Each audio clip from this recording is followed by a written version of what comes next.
Bismillahirrahmanirrahim.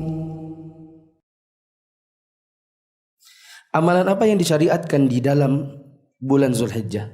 Yang pertama adalah melaksanakan ibadah haji dan umrah.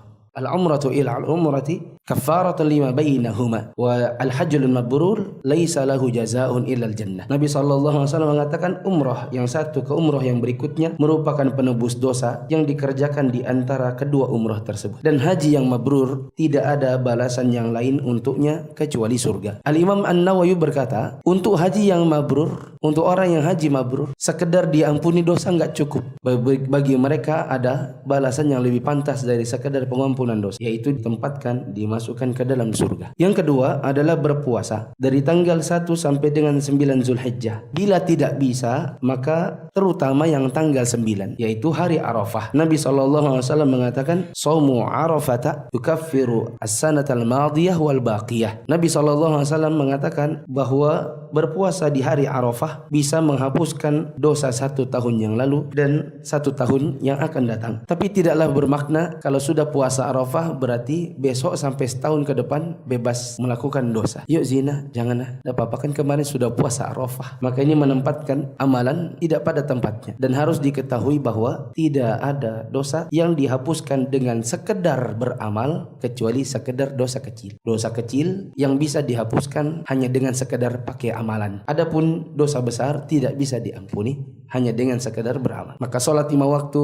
sampai sholat 5 waktu yang berikutnya menghapuskan dosa di antara keduanya, ya ini hanya dosa-dosa kecil saja. Begitu juga umrah ke umrah, haji ke haji, hanya dosa-dosa kecil saja yang diampuni. Ketiga, zikir, takbir mutlak dan takbir muqayyad. Nabi SAW mengatakan, perbanyaklah pada hari-hari itu di 10 hari yang pertama dengan tahlil, takbir dan tahmid. Takbir yang mutlak dilakukan setiap saat baik siang maupun malam sampai matahari terbenam di akhir hari tasyrik, yaitu tanggal 13 Zulhijjah. Maka jamaah yang dirahmati Allah, nanti jangan heran apabila ada orang takbiran tanggal 2, 3, 4 Zulhijjah. Sebagian kaum muslimin, terutama di Indonesia, kita tidak biasa mendengar. Tapi bila ada, maka jangan heran. Karena itu termasuk di antara zikir yang disebut dengan takbir mutlak. Waktu saya dulu tinggal di Saudi, di depan kontrakan ada masjid. Di pintu masjid ditempeli oleh takmirnya tulisan untuk memperbanyak zikir dan takbir. Jadi sebagian orang-orang di sekitaran masjid itu di tanggal 1 sampai dengan tanggal 9 mereka pun sudah takbiran. Maka saya dengar tetangga Indonesia ada yang berkata, hebat ya kau di Saudi ini, sudah lebaran. Tapi maksudnya itu mengejek, dan yang benar dia mengejek dirinya sendiri karena dia tidak berhenti berarti yang namanya zikir berupa takbir mutlak. Kemudian takbir muqayyad dilakukan setiap saat selesai sholat fardu sejak pagi hari Arafah, setelah selesai sholat subuh tanggal 9 Zulhijjah sampai dengan asar hari tasyrik tanggal 13 Zulhijjah. Di nomor 4, bertaubat serta meninggalkan segala maksiat dan dosa. Yang kelima, banyak beramal soleh seperti sholat, sedekah, berjihad, membaca Al-Quran, amar ma'ruf nahi munkar dan lain. Keenam, berkurban pada hari raya kurban dan hari tasyrik. Yang ketujuh, tidak mencabut atau memotong rambut dan kuku bagi yang hendak berkurban. Yang kedelapan, sholat Idul Adha dan mendengarkan khutbahnya.